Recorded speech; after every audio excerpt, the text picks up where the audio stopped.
ఇక కాని ఒక్కసారి వెళ్లి అమ్మవారి పాదముల దగ్గర ఇలా నమస్కరించి తన మనస్సుకి సంకేతంగా ఒక పుష్పాన్ని తీసి అమ్మవారి పాదముల మీద సమర్పించాడు అనుకోండి. సమర్పిస్తే అమ్మవారు పొంగిపోతుందిట.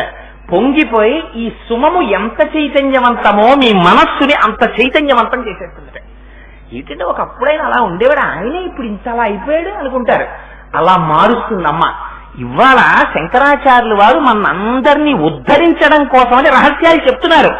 జడుడవై పడుండకు, నీకు ఆభిముఖ్యం కావాలంటే అమ్మవారి పాదములకు నమస్కరించారు. ధూళికణం నీ తల మీద పడిందా, జడానాం చైతన్య సబకమకరంద శృతి చెరి, ఎలాంటి ఉత్సాహాన్ని ఇచ్చేస్తుందోట తెలుసా అండి ఆవిడ. ఇక్కడే ఉంటుంది పుష్పం అనేటటువంటి గుర్తి. ఎదది మనస్సు.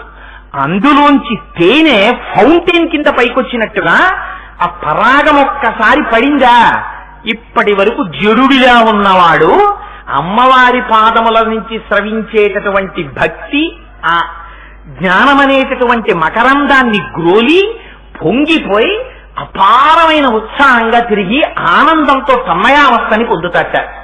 బహుశः అమ్మవారి యొక్క అనుగ్రహం. పాపం వీడికి ఏం తెలుసని వీడు సౌందర్యలహరి చెప్తున్నాడు. వీడేందో చెప్తూ ఉంటే నా మీద భక్తితో ఇంతమంది వచ్చి కూర్చున్నారు